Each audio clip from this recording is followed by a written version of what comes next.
Well, I have an update. And if you're watching this on YouTube, then I probably look different than I usually look when I record episodes. I wasn't planning on recording today, and usually I put myself together a little bit better when I am going to be recording for all of you. But my best friend, I just got off the phone with her, and she encouraged me to record this episode anyway, right here in the moment, despite how I look. And I decided to go ahead and do it. Now, I know that many of you have not listened to the episode that I put out on altruism and living liver donation. And this is a follow-up episode to that one. Those of you who have listened to it, then you know that I have been in the process of finding out if I can be a living liver donor for my stepbrother. Everything is working out for me. It's working out for you, too. It just takes believing that it is. We can have, be, and do anything. The key is to care about how you feel and choose to feel good right now. The process has taken weeks from the time that I called him or got in contact with him. It was kind of a drawn out way that we were able to connect because we hadn't been connected in such a long time, in over 20 years. But from the moment that we got connected again to now has been several weeks. And I went through some extensive testing in order to find out if I was a candidate for living liver donation. In addition, my stepbrother also had to go through some intensive tests in order to find out if he was a candidate for receiving living liver donation. So I just got the call, and I kind of knew the call was coming. Yesterday, my donor advocate called me, and she informed me that they were going to be discussing my case yesterday, and that I should hear back yesterday afternoon or today in the morning based on the results of their discussion. And basically what they were doing is they were meeting together as a team. There's several of them, around 8 or 9 individuals that participate in the donation process per person. So like my team has around 8 people, and my stepbrother's team also has around 8 people. All these people that are involved in trying to coordinate transplant. And they all got together. They all got together to discuss my results and to discuss the results from my stepbrother's testing, and then discussing if we were a match. Now, I had a little bit of information before today because I had had some telehealth appointments, and they were able to tell me that I was healthy. So as my test results came in, they started to look at them, and they could see that I had nothing that would be a problem or anything that they were concerned with. So that was good. The only thing was my blood tests came back with a little bit of a low iron. It wasn't like super low, but enough to where they suggested that I start taking an iron supplement just for my own health. And I definitely would have had to take that if I'm going through with the transplant. So I kind of knew that things were lining up and everything was going as we had hoped it would go. I knew that my stepbrother was going through the tests, and I was kind of waiting to hear back about his results, but his were after mine, so it was taking longer. And I'm basically waiting to hear from the surgeon. because usually the donor meets with the surgeon as part of the meetings. I went through several meetings in a day, meeting with all the different people on the transplant team, and usually the surgeon is one of them. But the surgeon wasn't able to make it to that meeting, and so I met with the surgical nurse, and she wasn't able to answer all my questions. But even though it was the day after I had had all my physical testing done, my CT scan was already in, and she was able to pull that up for me. And she did share with me, she said, well, I can tell you that your liver's not very big. I don't know if it's too small, but it's definitely on the smaller side. And that the surgeon would have to look at it and determine if the anatomy, my liver anatomy, would actually allow for donation, meaning that they could cut enough of the right lobe off and leave me with 35% of the entire liver, because that's what is required in order for it to regenerate and grow back. So all this time, that's basically what I'm waiting to find out. Is my liver big enough?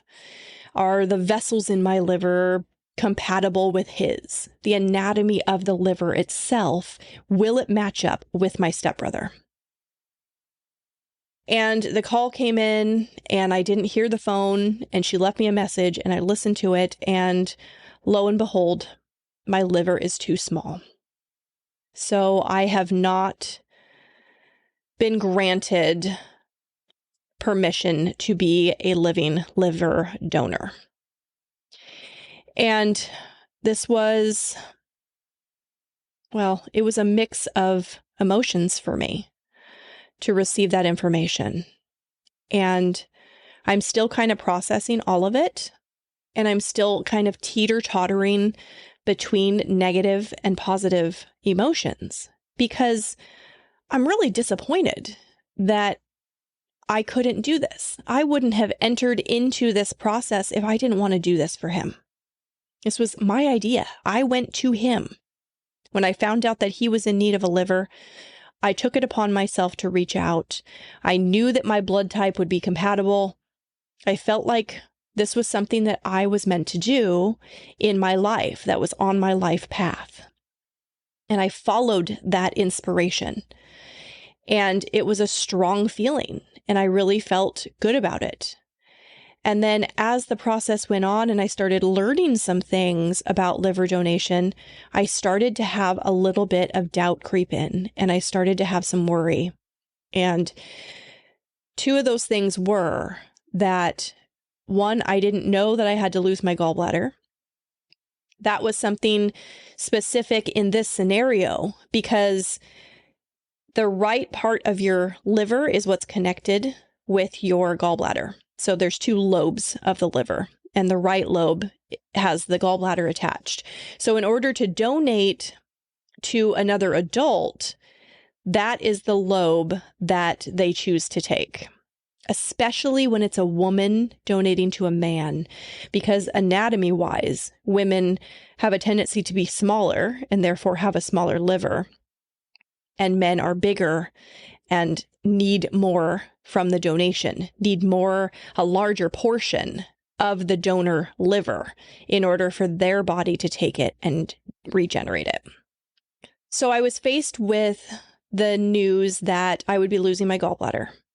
And originally, when I was considering reaching out, when I was considering offering myself up as a donor, I thought, well, this is the ideal organ to offer as donation because it's incredible. It literally regenerates back to a normal size and function. You're really not losing anything except for going through the process. Obviously, it's a major surgery and you have to go through that and the recovery and everything that comes along with that as far as your life and the changes that have to be made. So yes, I mean, you have some loss there with time and ability and sometimes money and a lot of those other things that come into play when you're recovering from a surgery. But ultimately, I felt like okay, I know I have a blood type that will be compatible with him, and my liver is going to regenerate. I'm not losing anything. I'm just helping. I can offer the gift of a life, not even a lifetime. I was going to say I could offer the gift of a lifetime, but I'm offering a gift of life, extending his life. And I'm not losing anything. My liver's going to come back. So I learned that I would be losing my gallbladder. There was no other way around it. You can take either lobe of the liver and offer that to somebody in donation. Like either lobe can regenerate and stay within the donor's body and regenerate as well. So it's not about that, but it's about the size. And the right lobe of the liver is larger. And the left side of the liver is usually used when donating to a child, where they're just taking a little sliver of it. And they can do that from the left side, and your gallbladder remains intact. So I took that news and I thought, okay, I need to do some more research now. I need to understand this more. I'm going to be losing a part of my body that I now have, and I need to understand what that's going to look like and how my life is going to change if I don't have that anymore. As it turns out, my best friend does not have a gallbladder. So I was able to call her immediately after receiving this news from my advocate. And I told her, I said, hey, I just learned this. I'm going to be losing my gallbladder in this surgery. And I know you're living without a gallbladder. So what could I expect from that? And I don't remember her exact words, but it was something along the lines of, well, fried foods are not going to be so fun anymore. And I was like, okay, what do you mean? And she said, well, the gallbladder, what it does is it helps you to process fatty foods. So even something like an avocado, right, which is high in fat, even though it's good fat, your gallbladder helps your body to process that. And people that don't have a gallbladder, their body reacts in various ways when fat enters into their body, a lot of which can be uncomfortable or undesirable, but nothing that you can't adapt to. And that's what my best friend said. She was like, I've had to change a few things, but I just adapt to it. And when I do eat foods that are high in fat, I kind of deal with it afterwards. And I don't want to get into too much detail as to what that looks like, but it's just some gastrointestinal issues that you end up having, and you have to deal with it because your gallbladder is not there. Okay, so there's that consideration. And I've been thinking about that and pondering what that would be like. But that alone did not make me jump to a no. I'm not going to be a donor anymore. I just took it in and started considering what I would have to change and how my life would be different. The other thing was that, as you know, or many of you know, I've had a previous surgery. I've had an abdominoplasty. And the reason I had an abdominoplasty was to fix something that's called diastasis recti. And a lot of women get this. Actually, men get this too. It can happen from gaining a bunch of weight, but usually women get this when they become pregnant because your ab muscles separate in order to make room for the growing baby. And with my first pregnancy, my abs went back into the shape that they were before. I recovered nicely. Everything was fine. But in my second pregnancy, because my baby was, over 11 pounds, he was big, he stretched it out so far that after he was born, and even with physical therapy and exercises and diet changes, I wasn't able to fix the diastasis recti. So I opted to have the abdominoplasty to bring my abs back together. And then the surgeon used sutures. They're permanent sutures that are in my abdomen right now. That's kind of like an inner corset that holds the ab muscles together so that they will not separate again. And I knew I wasn't going to have any more pregnancies. So obviously you would not want to go through that and then be pregnant again, because you would be busting open your inner sutures. So because I know I have this in there, I started thinking, well, how is this liver donation surgery going to affect my anatomy in that way? Can we even do it? And in my meetings, I'm bringing this up with the transplant team. And I discovered that at the UW, at the University of Washington in Seattle, they had never had a donor who had also had an abdominoplasty. So this was uncharted waters.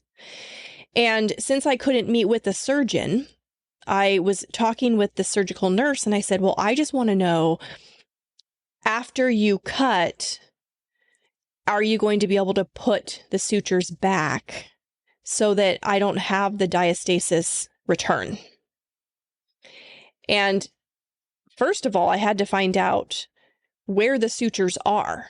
I know that they're in there, but I didn't know how far down they go and how high up they go.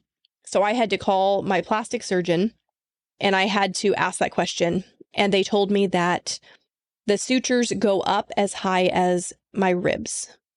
So that confirmed for me that in the liver donation process, they would definitely be cutting through those sutures, because you're cut from your sternum to your belly button in the liver donation surgery.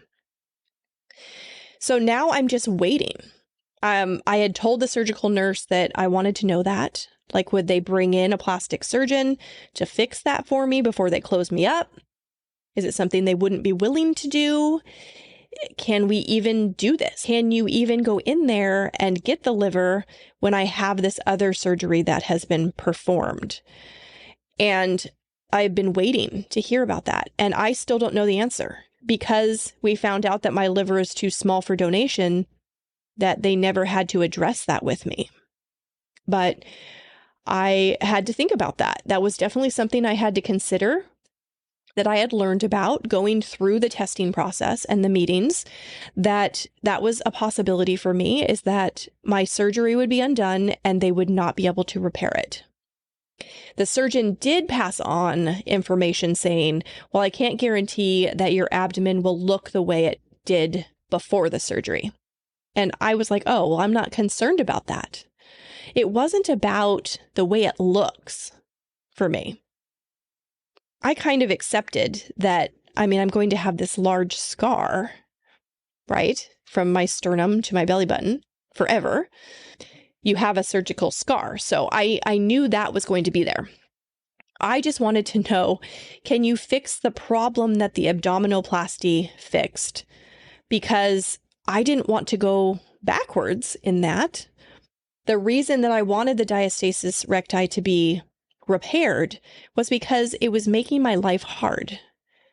I would bend over the sink to brush my teeth and my back would hurt because I didn't have the ab muscles in the front where they're supposed to be in order to support me. So those were the two considerations that were making me go, okay, what's this going to be like for me? And that's where I am feeling a little bit of relief, just knowing that I don't have to face that decision on whether or not I can repair what has already been repaired. It's not even a question now because I have not been accepted as a donor candidate. But mostly, I feel bad. And as soon as I received the message informing me, I called my stepbrother immediately, and he didn't answer. And then I thought, well, I got to call my stepmom too. And I have to let her know. She has been checking in with me like every couple days, even if it's just to say, I'm thinking about you. I love you. It tells me that it meant a lot to her that I was in this process for her son.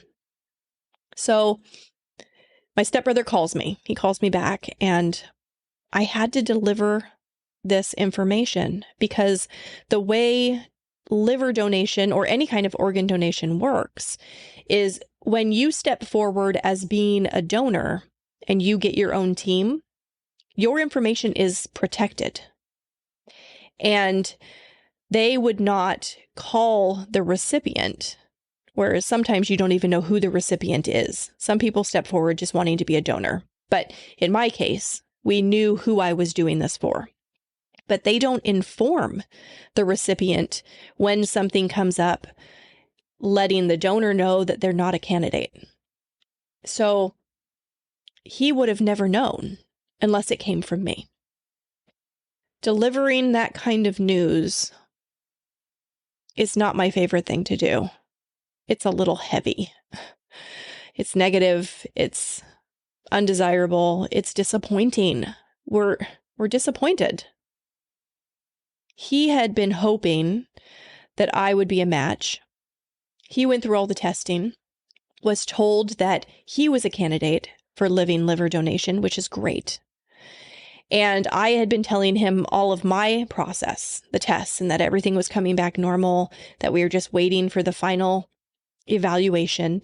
So it was seeming to us both like this was going to match up and we were going to be able to do this. And we were going to be scheduling a surgery and going through with it. So now I had to call and tell him that my liver's too small and I'm not a candidate.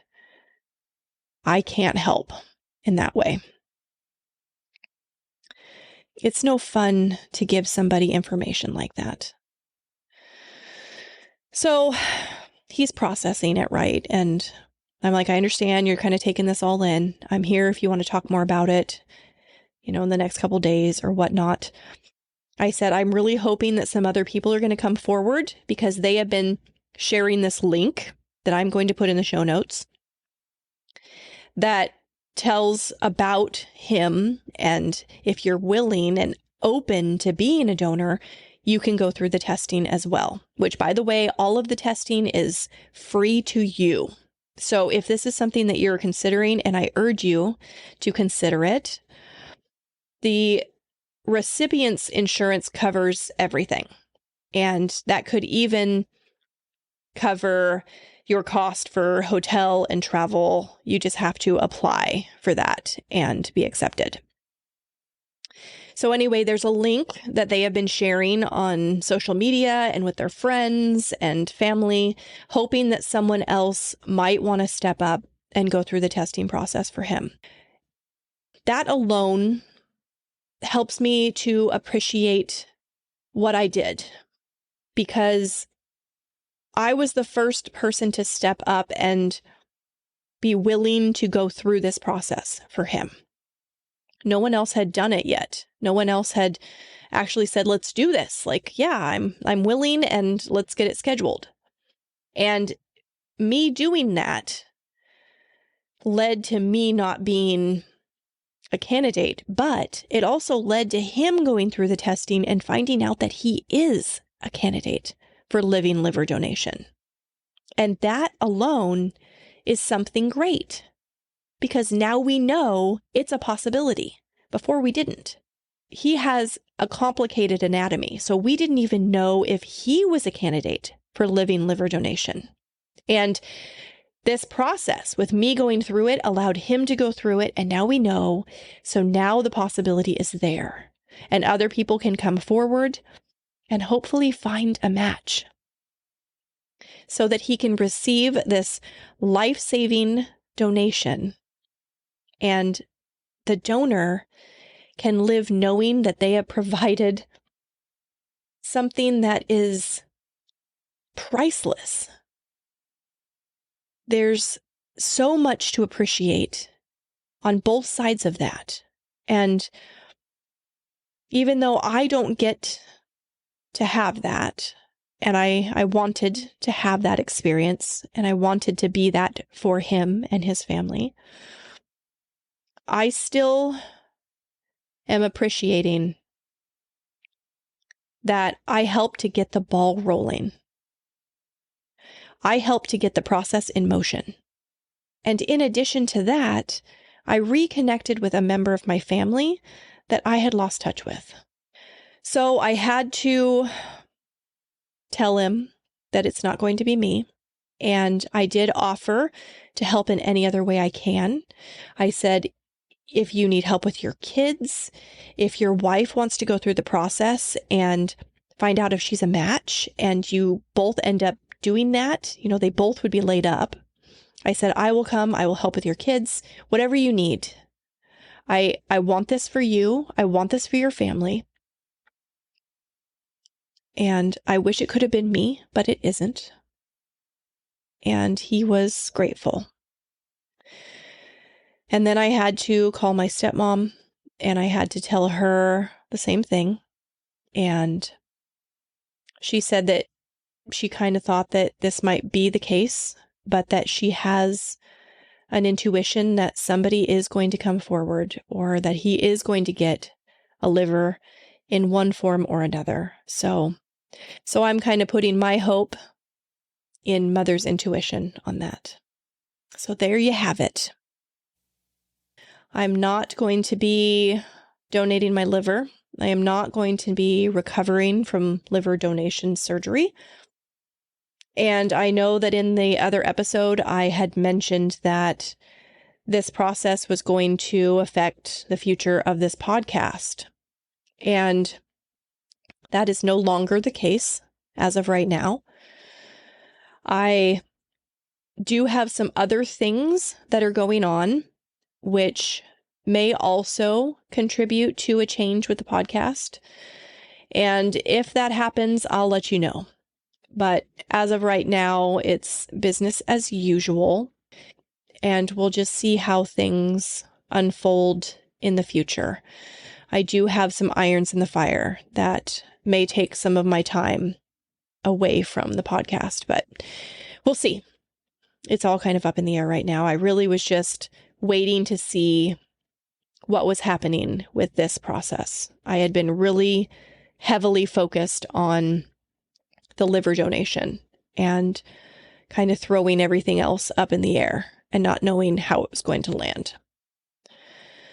So I just want to finish by saying that even though this process didn't pan out the way I had intended, it has been really rewarding regardless. And seriously, if you are open to it, even if it's not for my stepbrother specifically, but if you feel it in your heart that organ donation is something that lines up with your life path, I hope you'll listen to that, because it is magnificent. And I realize that not everybody has this desire to donate a part of their body. But if you do, I think you should listen to that and follow through and see where it takes you. If you're enjoying the podcast, you can show your support by leaving a rating and a review on your favorite podcast platform. You also can follow Dr. Williams' podcast on all social media platforms and subscribe on YouTube and by going to www.drwilliamspodcast.com. Deliberate creation is the key to living life satisfied, and that is my wish for all of you.